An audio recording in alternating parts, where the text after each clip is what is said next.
Hello friends, আসসালামু আলাইকুম। মম cooking studio চ্যানেলের পক্ষ থেকে আপনাদের সবাইকে আরও একবার স্বাগত জানাচ্ছি ভিন্ন ধরনের একটি আচার রেসিপি দেখার জন্য। আজকে তৈরি করছি পেয়ারার আচার। নিশ্চয় অনেকেই এই আচারের নামটা শোনেননি, তবে আশা করছি আমার এই রেসিপি ফলো করে একবার যদি আপনারা তৈরি করে খান তো বারবার এই আচারটাই খেতে ইচ্ছে করবে। তো চলুন মূল রেসিপিটা দেখে নেওয়া যাক। পেয়ারার আচার তৈরি করার জন্য নিয়ে নিয়েছি 2টা পেয়ারা, আর পেয়ারাকে ছোট ছোট করে এভাবে কেটে নিয়েছি। প্রথমে ধুয়ে তারপর কেটে নিয়েছি।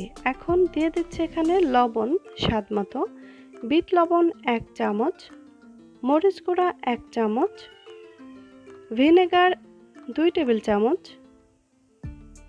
চিনি 1/3 কাপ, গুড় দিয়ে দিচ্ছি 1/3 কাপ। তো এই উপকরণগুলো কিছুক্ষণ আমি মেখে নিচ্ছি, আর খুব ভালো করে মেখে নিতে হবে। চাইলে আপনারা হাত দিয়েও কিন্তু মেখে নিতে পারেন। তো মেখে নেওয়াটা হয়ে গেছে। এখন ফ্রাই প্যানে দিয়ে দিচ্ছি সরিষার তেল। আমি এখানে 1/3 কাপের থেকে সামান্য একটু কম দিয়েছি। তো দিয়ে দিচ্ছি 3টা মরিচ এবং 5 ফোড়ন 1 চামচ। তো কিছুটা সময় ভেজে নেব। দেখবেন ভাজতে ভাজতে খুব সুন্দর একটি অ্যারোমা বের হচ্ছে, তখন দিয়ে দিতে হবে আদা কুচি।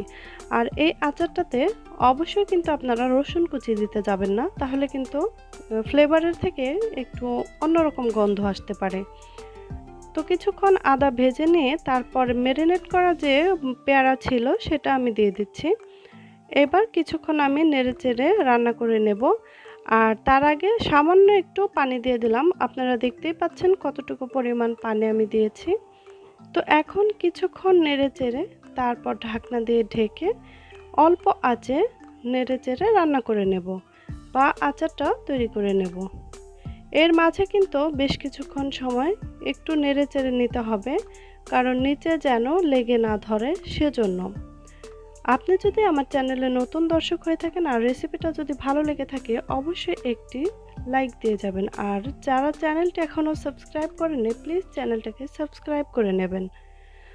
তো দেখুন আচারটা কিন্তু পানিটা শুষে নিয়েছে আর পেয়ারাগুলোও সেদ্ধ হয়ে গেছে, আর আচারটাও আমার তৈরি হয়ে গেছে। খুব সহজেই কিন্তু এই আচারটা সারা বছর সংরক্ষণ করে খাওয়া যায়, আর এই আচারটা খেতে অসম্ভব ভালো লাগে। আশা করছি আমার এই রেসিপিটা আপনাদের খুব ভালো লেগেছে। যদি ভালো লেগে থাকে অবশ্যই একটি লাইক দিয়ে যাবেন। সবাই খুব ভালো থাকবেন। আমার জন্য এবং আমার পরিবারের জন্য কিন্তু অবশ্যই দোয়া করবেন। আল্লাহ হাফেজ।